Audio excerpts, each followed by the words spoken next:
naman ka-vibes, kapag may problema ka, kung ano man pinagdadaanan mo sa buhay, nandito ako. Nandito ang Love Me, Kathy G. O, diba? Nandito ako lagi, ka-vibes. Nako, sana ganyan din ang sabihin ng mga taong kailangan natin, diba? Yung mga taong hinahanap-hanap natin, sasabihin lang niya, nandito ako. Diba? May mga sitwasyon na sinasabi natin na hindi ko siya maramdaman. Hindi ko makita yung taong hinahanap ko ng matagal na. Ikaw ba ka-vibes? Meron ka bang tao na alam mo yun na gustong-gusto mo makita pero ayaw magpakita? Or yung gustong-gusto mo makita pero every time na pupuntahan mo sa isang lugar or malalaman mo dun sa kung saan man siya, hindi mo pa rin makita, hindi man lang sinasabi sa'yo, nandito lang ako. Oo, di ba? May mga ganyan eh. Sana lahat ng tao, kapag kailangan mo, kapag merong kang hinahanap, sasabihin sa'yo, nandito lang ako kung kailangan mo ko. Nandito lang ako para mahalin ka. Nandito lang ako kapag nag-iisa ka. 'Di ba? Kapag kailangan mo ng kausap, nandito lang ako. 'Di ba? Ang sarap ng pakiramdam kapag ganun ang narinig mo sa isang tao. Yung sasabihin niya sa'yo, nandito ako sa lahat ng oras ng pangangailangan mo. 'Di ba? Wow! Happy Friday everyone! Happy Friday ka-vibes! Happy Friday the 13th! Nako po, 'di ba? Ngayong araw po ng Biyernes, kamusta ka naman ka-vibes? Siyempre, 'di ba? Yung iba, I'm pretty sure parang alam mo 'yun, maiinit ang ulo kasi naman naipit pa. Or yung iba naman diyan, siyempre nag-leave na today dahil nga yesterday is a holiday at ngayon ipit na araw tapos 'di ba Saturday, Sunday natapat pa ng weekend, so long weekend supposedly, 'di ba? Kaya kung ikaw man ay hindi pumasok, kung nasaan ka man, o ngingiti-ngiti ka diyan ay hinahanap ka na. O ikaw man ay nasaan, kung ikaw man ay nandiyan sa lansangan ngayon ka-vibes babiyahe, ayan, ingat-ingat ka lang ka-vibes ha. Siyempre, lagi mag-iingat lalo na ngayon pag Friday the 13th. Sinasabi nga nila, malas daw yung 13th, 'di ba? Lalo na natsyempo pa ng Biyernes. Pero sabi-sabi lang naman 'yun, 'di ba? Pero kung minsan titingnan mo kahit sa floors, 'di ba sa mga elevators walang 13 o kaya sa mga buildings walang 13th floor. Dahil 'yun ang sinasabi nila, 'yun na yung nakatatak sa atin na malas daw yung number 13, 'di ba? Pero minsan nasa isip lang naman natin 'yun Bakit nga ba? Bakit nga ba sinasabing malas yung 13? Bakit nga ba may Friday the 13? Bakit nga ba nakakatakot? Oo, 'di ba? Ayan, yung mga pelikula na Friday the 13th. Oo, si Jason Mraz, hindi, Derulo. Hindi.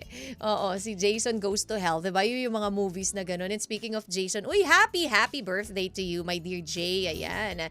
And syempre sa lahat po ng mga nagbe-birthdays today din, happy birthday. Nako, abangan nyo po yung ating story for today Nasabi kaya ng ating letter sender or nung hinahanap ng ating letter sender na nandito ako, hinahanap mo. Abangan nyo po yan. Siyempre, kasama nyo na naman po ako, ang inyong guidance sa Usaping Pag-ibig, Kathy G.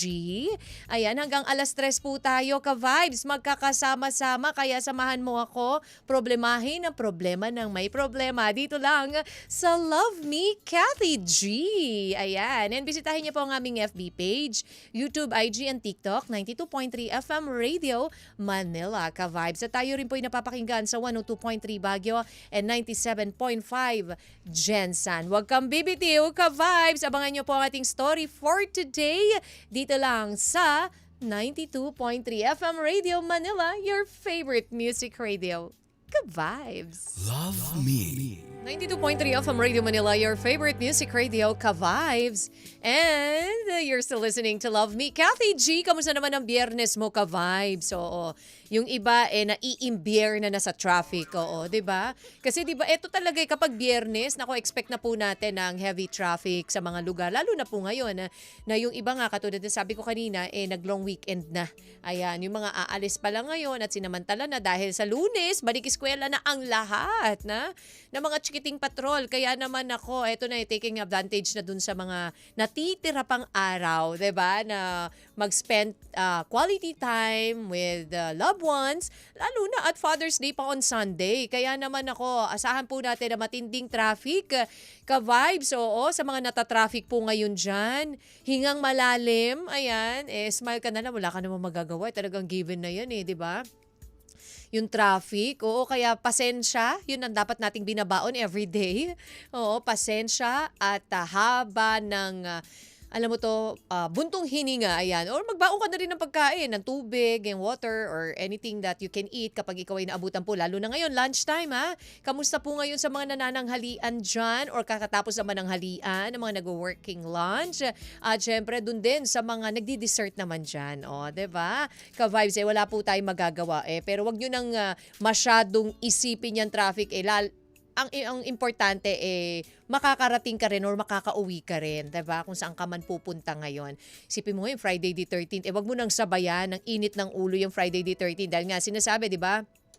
Ang Friday the 13th, Kati G, malas eh. Pero ang dami lang naman yung, kumbaga, connect lang naman ang lahat, ka-vibes. Pero ito ha, pag Friday the 13th, ito'y parang patterns, repeat dun sa calendar. Imagine niyo, isipin niyo, ka-vibes, yung sa calendar ng Friday the 13th, kahit na po common year yan, begins on Thursday and the months of February, March, and November yan will have a Friday the 13th kapag sa Thursday, ayan ha. And nangyari na po yan 11 times in the 21st century pa, ka-vibes ha. Ang February, March, November pattern repeats in a 28-year cycle. At yun nga po, noong 21st century, yan po yung nagsimula nung 2009. And 2015, 6 years later, yung Friday the 13th po ay nag-occurred na siya nung February, March, and November. At hindi po yan mangyayari for 11 years until 2026. Ayan, sa 2026 pa ulit. Ayan. And we'll have to wait again another 11 years. So yun po yung aantay natin. Another 11 years, which is 2037. Wow, galing sa math. To see the February, March, and November na sinasabi nilang yun yung pattern. O yan. O, diba? Some quick trivia para sa'yo, ka-vibes, ngayon pong Friday the 13th. Kaya wag ka na mag-isip dyan. Walang malas. Ang malas ay nasa isip lang natin. Lagi mong iisipin, kapag iniisip mo yung malas, talaga mamalasing ka. Isipin mo, swerte ka. Diba? Para ma-attract mo ang lahat ng magaganda. Katulad na lang po ng ating letter sender for today. Of course, this is po ay special for Father's Day. Ang ating pong special day for syempre sa mga tatay. And this story coming from Aldrin. Ayan, isinare niya ang kanyang story. Ano ba nangyari, ka-vibes? Ang ating Kathy G ask, binuo na buwag. Hinayaan? Hinayaan ba ng tuluyan itong si Aldrin at ang kanyang pamilya at ang kanyang mga kapatid? Anong nangyari? Bakit? Ito'y tungkol po sa storya ng isang ama o isang anak para sa kanyang ama. So, ka-vibes, marami po again na makaka-relate po sa inyo dyan. Kaya samahan mo ako, ka-vibes. Huwag kang bibitiw. And abangan ang ating story for today. Dito lang yan sa Love Me, Kathy G, sa 92.3 FM Radio Manila, your favorite music radio. Ka-vibes. Love Letter.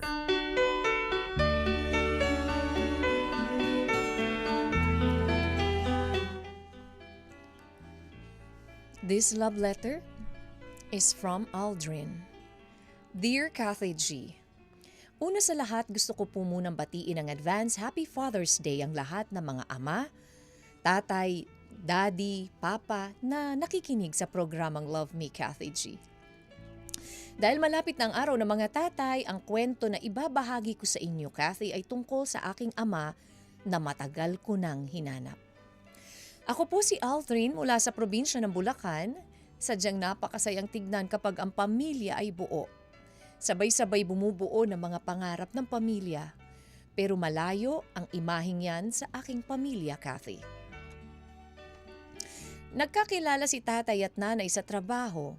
Hindi naman kami mayaman noon, pero dahil sa sipag at tiyaga ng aking mga magulang noong binubuo pa lamang nila ang aming pamilya, nakapagpundar sila ng mga negosyo, nakapagpatayo din sila ng commercial building na pinapaupahan namin ngayon. Si tatay ang talagang nagpursige para maisakatuparan ito, Kathy. Nang fully established na ang aking mga magulang, saka naman kami ipinanganak. Panganay ako, Kathy, sa 3 magkakapatid, nag-iisang lalaking anak, kaya masasabi kong iba ang bonding naming mag-ama. Masasabi kong close kami ng tatay ko. Nung una, masaya kaming pamilya, buo at puno ng pagmamahalan.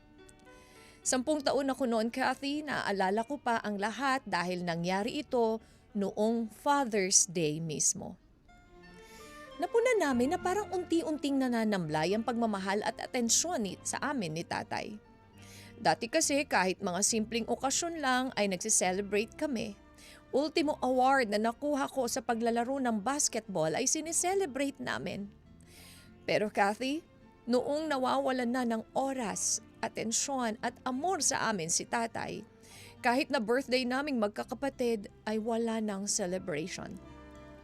Ang dating masayahin namin na nanay, napapansin ko rin Kathy na palaging tahimik at malungkot.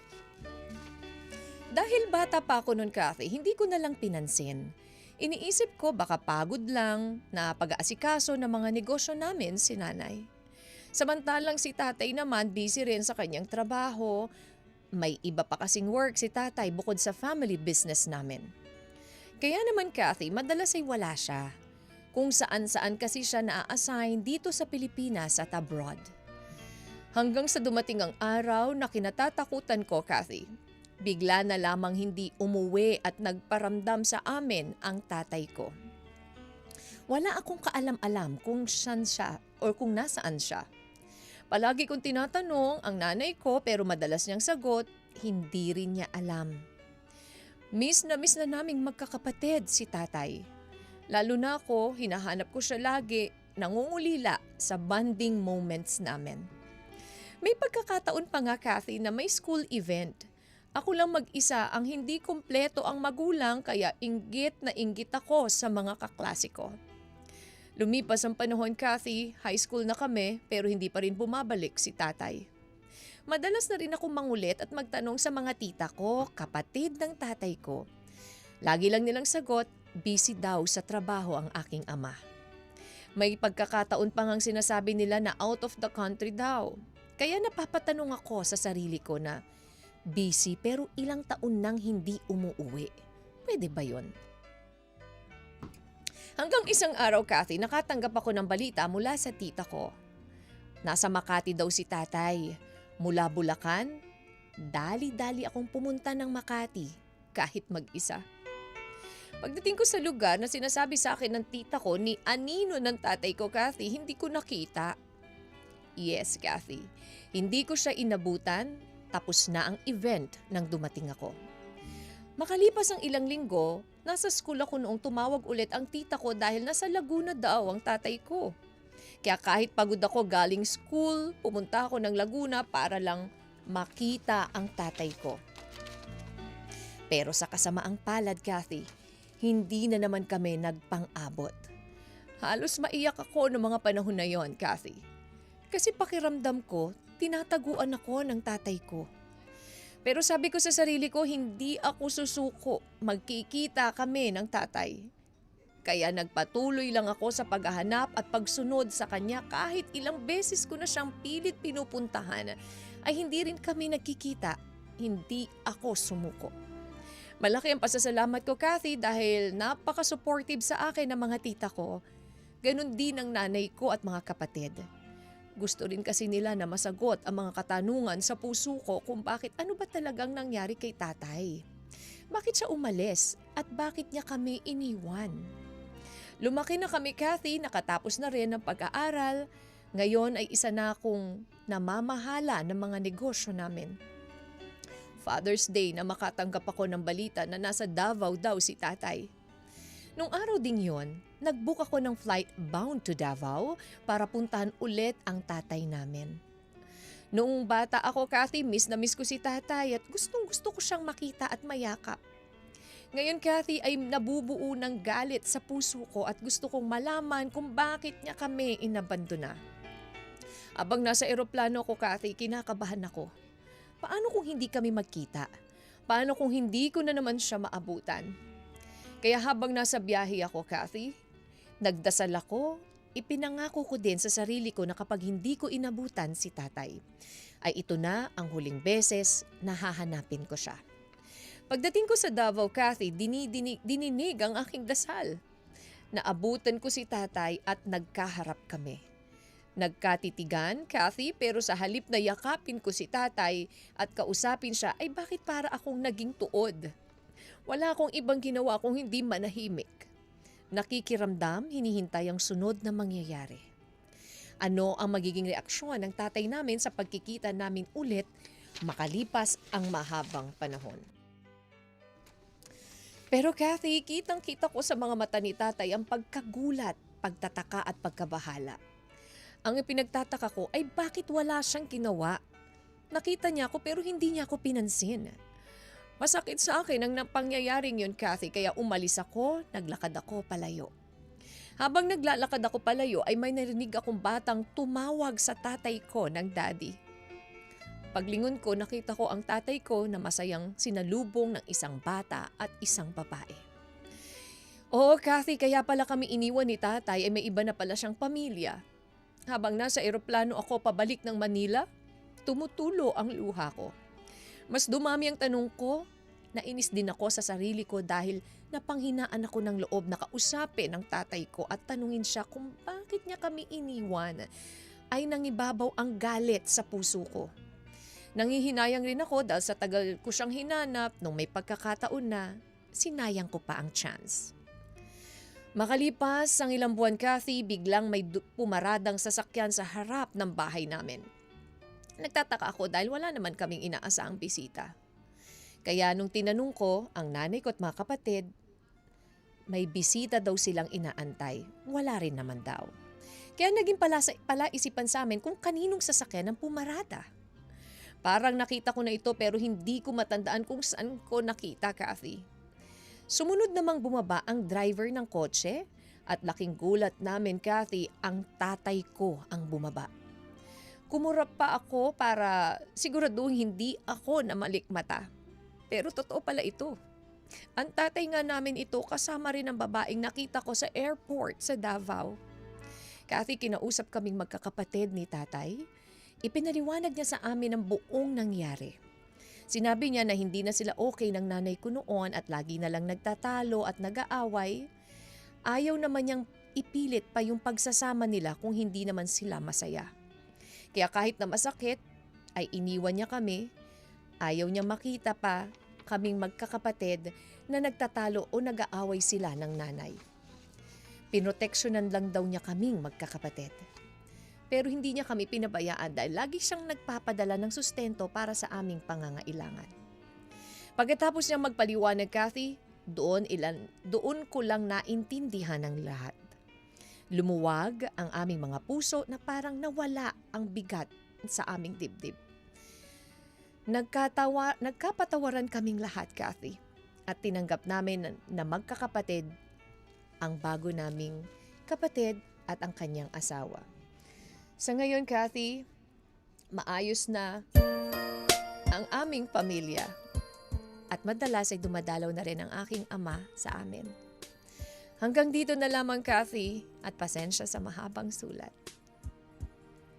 Nagmamahal, Aldrin. Aminin naman natin para doon sa mga nakakarinig ng gantong kanta na Dance with My Father Again, lalo na kung kayo ay lumaki na wala yung ama, wala yung inyong ama, yung inyong tatay, papa, daddy, kung ano man ang tawag nyo, itang sa inyo pong tatay, 'di ba? Pag lumaki, tas narinig mo yung ganyan, ang sakit pakinggan, 'di ba? But then, para dito sa ating letter sender na si Aldrin, ang sakit nung unang parte, na parang Kati G, ang dami, ilang beses kung saan-saan. Naririnig ko kung nasaan ang tatay ko dahil sa kagustuhan ko makita. Sige, punta dito, punta doon, pero hindi kami nagtatagpo, 'di ba? Siyempre kapag ikaw, yung tatay mo nandiyan, nakasanayan mo na siya yung naging sandalan mo, body mo, 'di ba? Sinasabi nga natin yung tatay natin yun yung hero natin eh. Pero doon sa first part of the story ng ating letter sender na si Alden, hindi naging hero yung tatay niya doon eh.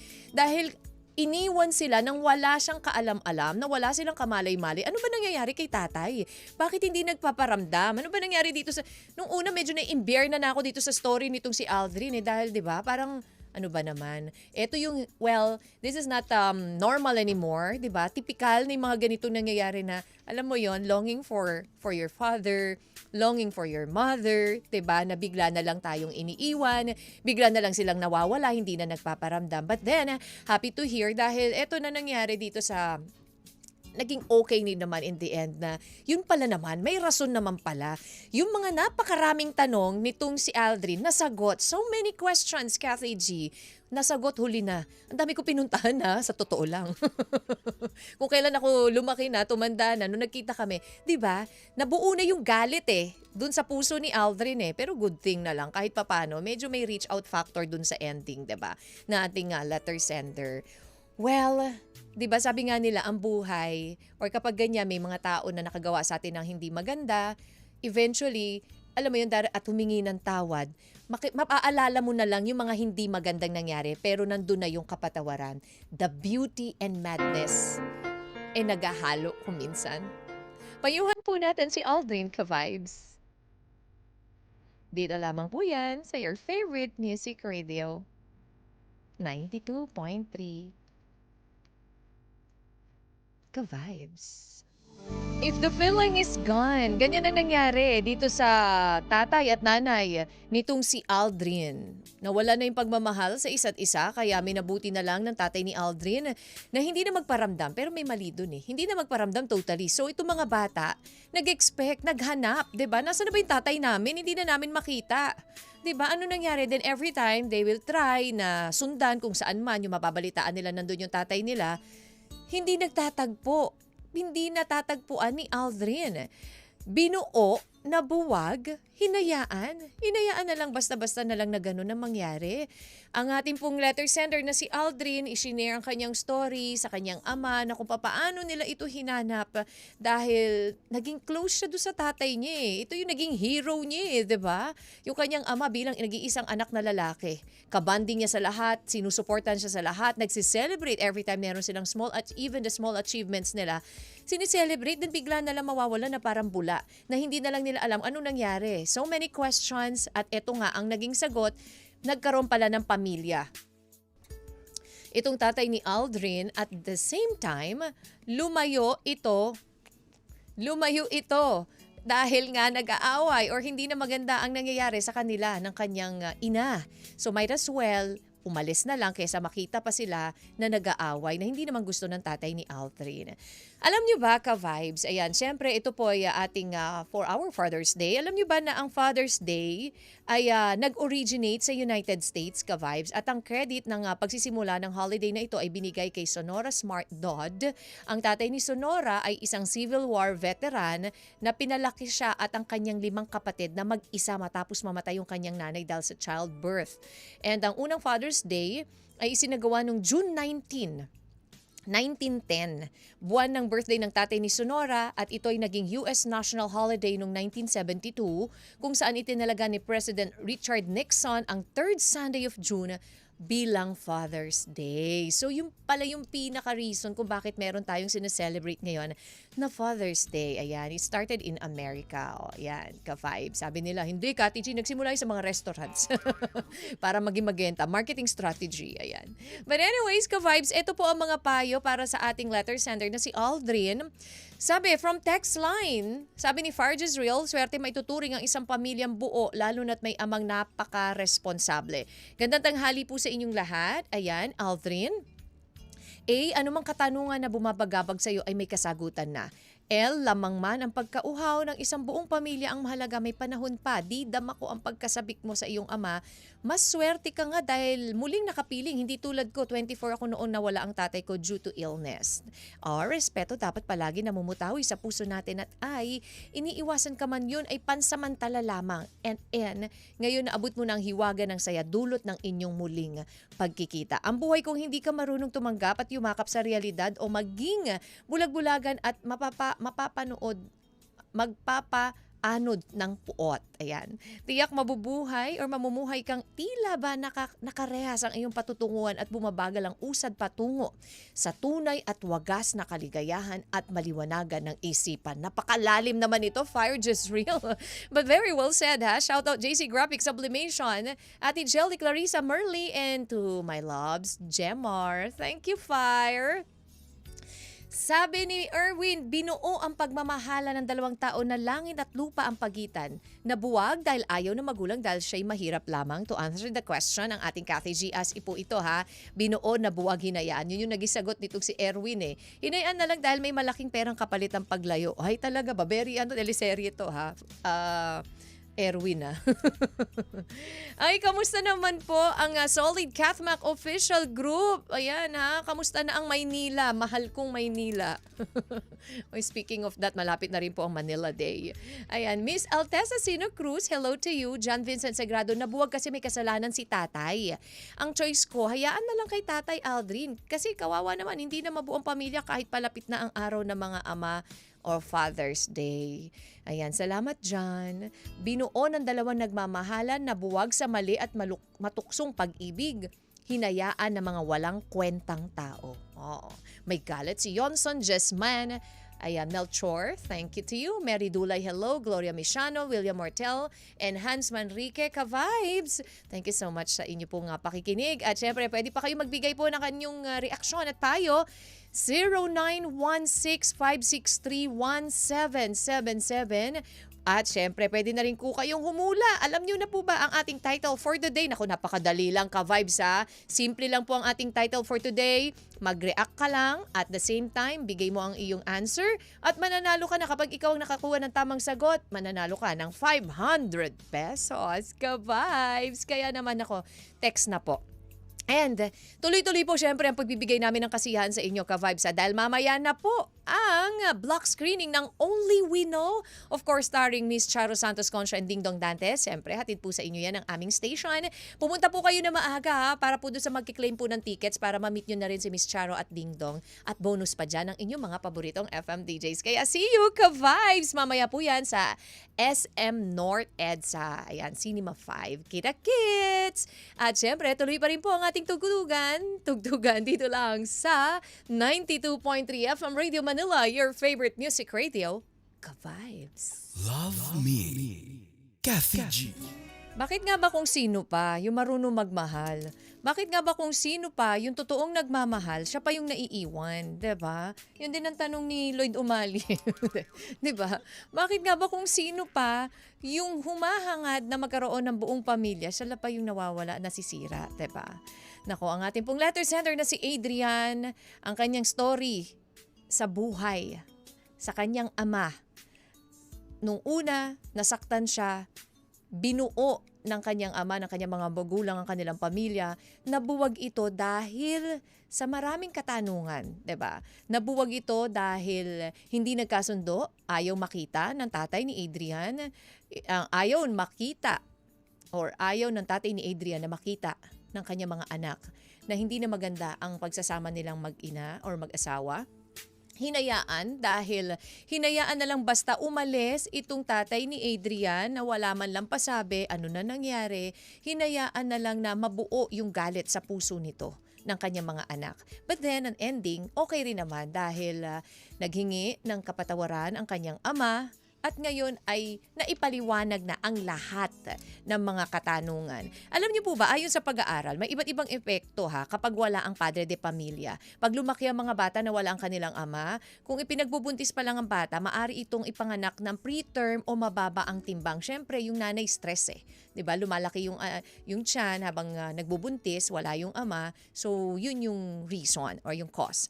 Maaring tumaas ang stress level ng nanay sa pag-fulfill ng role ng mom at dad. Ayan, we salute all the moms din na tumatayo bilang ama dun sa kanilang mga anak. 'Di ba? Napakaraming mga single mom din na tumatayo bilang ina at bilang ama. Ayan, kaya nga happy Father's Day din sa mga magigiting na nanay na tumatayong nanay o tatay.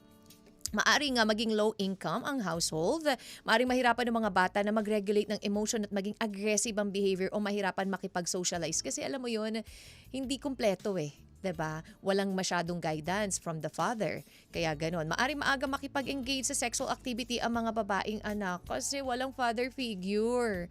And maaring mag-iwan ito ng feeling ng emptiness or blame sa mga bata. Iniwan mo kami. Bakit? Ano nangyari? Bakit ganito, ganyan? Diba? Ang daming question. Same thing what happened to Adrian. Ang dami, or Aldrin. Adrian ako na Aldrin. Ang dami niyang katanungan Ang daming panahon, ang daming time na sinayang, hinanap niya, humingi ng kasagutan pero hindi nasasagot until such time na ibinigay na yung panahon talaga na sagutin ang lahat. Dapat si Aldrin, di na niya pinatagal ang pagkakataon na makausap ang tatay niya dahil ayun na yung matagal na chance na inaantay niya, pinalampas pa niya. May reason, 'di ba? Alam nyo, ka-vibes, may mga pagkakataon na hirap nating harapin ang mga kasagutan sa mga tanong dahil minsan kita na natin ang sagot yet pilit pa rin nating ini-ignore dahil iba yung gusto natin na sagot.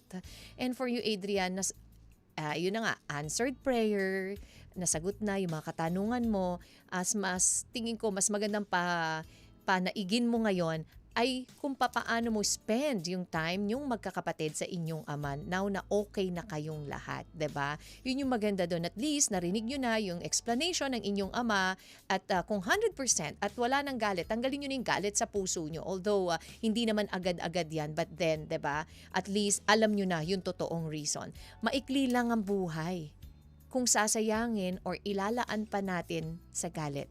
So hanggat kaya natin, live, love, and don't wait for happiness to start tomorrow. Thank you so much for sharing your story with us, Aldrin.